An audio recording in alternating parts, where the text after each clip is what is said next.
ધારાસભ્ય ગોપાલ ઇટાલિયાએ ભારતીય જનતા પાર્ટી છે તેના ભૂક્કા બોલાવ્યા છે અને ડેડિયાપાડામાં આજે તે વરસ્યા છે ભાજપ પર અને સરકાર પર। વૈષ્ણવજન તો તેને કહીએ જે પીડ પરાઈ જાનાને રે। નમસ્કાર, આપ જોઈ રહ્યા છો નવજીવન ન્યૂઝ અને હું છું આપની સાથે તોફિક ગાંચી। ડેડિયાપાડામાં આજે પહોંચી ચૂક્યા છે ધારાસભ્ય ગોપાલ ઇટાલિયા, કેમ કે હજારો આદિવાસી લોકો એકત્ર થયા છે। ધારાસભ્ય ચૈતર વસાવા સહિત 9 લોકોના જેલવાસને લઈને અને સૌ કોઈ ભારતીય જનતા પાર્ટી છે, ભારતીય જનતા પાર્ટી પર આરોપ લગાવી રહ્યા છે। મનસુખ વસાવા ખુલાસા પર ખુલાસા કરી રહ્યા છે અને આજે ગોપાલ ઇટાલિયાએ ભારતીય જનતા પાર્ટીના નેતાઓને શું સંભળાવ્યું છે તે પણ સાંભળી લો। ચૈતર વસાવાનો ગુનો એ નથી કે જંગલ વિભાગના કર્મચારી સાથે બોલાચાલી કરી। ગુનો તો એ છે કે જંગલની જમીન તમારી છે અને તમને અપાવવાની છે એવી જાગૃતિ સમાજમાં લઈને આવ્યા। ચૈતર વસાવાએ જો બીજા ભાજપના આદિવાસી નેતાઓની જેમ રૂપિયા બનાવ્યા હોત તો જેલમાં હોત કે ઘરે હોત? એક છે મોટા કદાવર આદિવાસી નેતા, 2000 કરોડનું મનરેગામાં કરી નાખ્યું। જેલમાં છે કે મેલમાં? આદિવાસીઓના મત લઈને, આદિવાસી વિસ્તારોની ગ્રાન્ટો ખાઈને 2000 કરોડ રૂપિયાનું બૂચ મારીને જો બેઠા હોત તો મેલમાં હોત। પણ જેણે આદિવાસીઓને પાય બચાવવાનું કામ કર્યું, આદિવાસી બાળકોના શિક્ષણ માટે લડાઈ લડ્યા, વિસ્થાપિતો માટે બોલ્યા, ગરીબ દીકરીઓ માટે બોલ્યા, તમામ પ્રકારની યોજનાના લાભ અપાવવા માટે બોલ્યા, એ ચૈતરભાઈને જેલમાં પૂર્યા। વિધાનસભામાં આજની તારીખમાં જેની ઉપર ગુજરાતની હાઈકોર્ટે આદેશ કર્યો હોય કે આ ધારાસભ્ય ઉપર બળાત્કારની એફઆઈઆર નોંધો, જેની ઉપર બળાત્કારની એફઆઈઆર છે એ આજે વિધાનસભામાં છે। આજની તારીખમાં ધારાસભ્ય છે જેલમાં નથી, બળાત્કારના આરોપી। જેની ઉપર મનરેગા કૌભાંડનો 200 કરોડનો એ અત્યારે ધારાસભ્ય છે। ગુજરાતના તમામ ચોર, લુચ્ચા, લફંગા, લબાડ, તોડબાજ, બળાત્કારી, ભ્રષ્ટાચારી, હંકા ધંધા કરનારા બધા જ લોકો આલિશાન જિંદગી જીવે છે અને એક મામૂલી ગુનાની અંદર ચૈતર વસાવાને 7 વર્ષની સજા। 7મા ધોરણમાં ભણવામાં આવતું કે દેવડીએ દંડાય છે ચોર મુઠ્ઠી ઝારના ને લાખ ખાંડી લૂંટનારા મહેફિલે મંડાય છે। કરોડોના કૌભાંડ કરનારા લોકો વટથી ફરે છે અને આદિવાસી સમાજ માટે લડનારા ચૈતર વસાવાને જેલમાં પૂર્યા છે। દોસ્તો, મારી તમને એટલી વિનંતી છે કે લડાઈ બહુ લાંબી છે। આજે આપણે બધા અહીંયા ભેગા થયા છીએ, અહીંયા આકલા પડકારા જુસ્સો આમ કરી નાખું તેમ કરી નાખું કરીએ છીએ, પણ સાચું આમ અને તેમ કરવાનું ટાણું છે ને મતદાનના દિવસે આવતું હોય છે।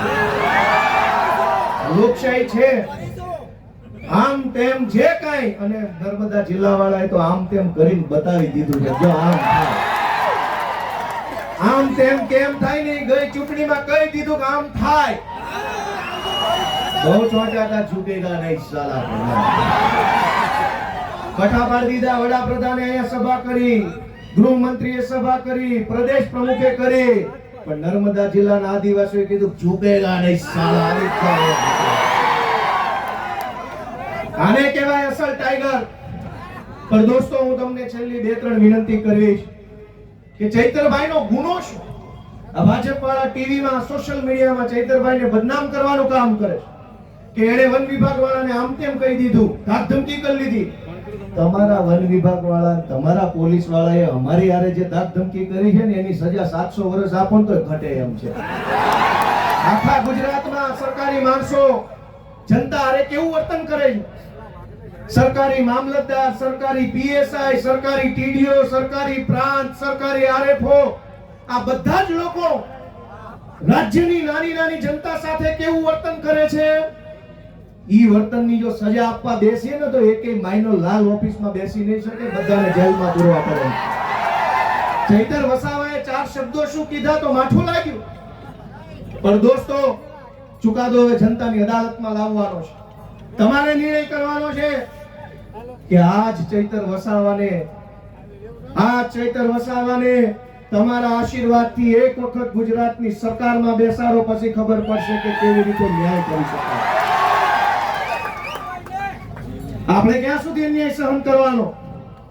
માંડ કરીને એક નેતા મળે, એક બાજુ બધા ભ્રષ્ટ નેતાઓ સમાજ માટે બોલે નહીં, લડે નહીં, અવાજ ઉઠાવે નહીં, ચૂપ થઈ જાય. એક બાજુ માંડ એક બોલનારો નેતા મળ્યો હોય, એને જેલમાં પૂરી દેવો.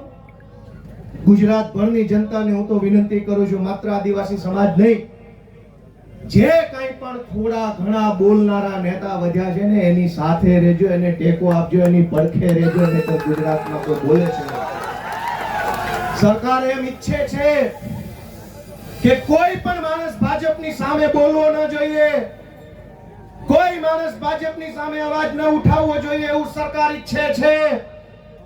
પણ કેટલાક માણસો ચૈતર વસાવા હોય, પ્રકૃતિમાંથી પેદા થયેલા હોય, કોઈના બાપથી નો બીવે, સરકાર હોય કે સરકાર હોય કે જે હોય છે. અને આ જળ, જમીન, જંગલ કોનું છે? સરકારનું છે. સરકાર નહોતી, જે દિવસે આ દેશમાં સરકારો નહોતી ત્યારે જંગલ હતું કે નહીં? જે દિવસે આ દેશમાં કોઈ સરકાર, કોઈ પાર્ટી નહોતી ત્યારે જમીન હતી કે નહીં? અને જે દિવસે આ ભાજપ પાર્ટી કે એના નેતાનો જન્મ નહોતો ત્યારે આ ધરતી પર જળ હતું કે નહીં? તો ભાજપ વાળા પેદા નહોતા થયા ત્યારે જળ હતું, ભાજપ વાળા પેદા નહોતા થયા ત્યારે જમીન હતી, ભાજપ વાળા પેદા નહોતા થયા ત્યારે જંગલ હતું, અને ભાજપ વાળા પેદા નહોતા થયા ત્યારે આદિવાસી પણ હતા આ દુનિયા ઉપર, આ દેશ ઉપર. તમારી પોલીસ, તમારું ફોરેસ્ટ, તમારા બધા માણસો એ તો હમણાં આવ્યા. આ તો સદીઓથી હાલતી આવતી વ્યવસ્થા છે ને એને સંભાળીને રાખનારો આદિવાસી સમાજ છે દોસ્તો. આદિવાસી સમાજ જળ, જમીન, જંગલની રક્ષા કરે અને આદિવાસી સમાજની રક્ષા ચૈતર વસાવા કરે છે. એ વાત ભાજપ વાળાને ગમતી નથી. દોસ્તો, અમારી લીગલ ટીમે મહેનત કરી અને હાઈકોર્ટમાં અપીલ ફાઇલ કરી.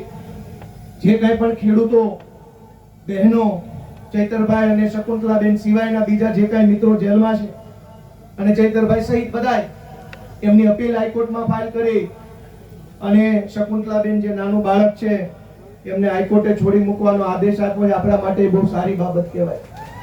અને બહુ જલ્દી તમામ આપણા જે કાંઈ પણ સાથી મિત્રો જે નિર્દોષ જેલમાં છે એમને પણ વહેલી તકે જેલ મુક્તિ થાય એના માટેના તાબડતોબ પ્રયત્નો સતત ચાલુ છે. આ પ્રકારના સમાચાર માટે નવજીવન ન્યૂઝ ચેનલ સાથે જોડાયેલા રહો. નમસ્કાર.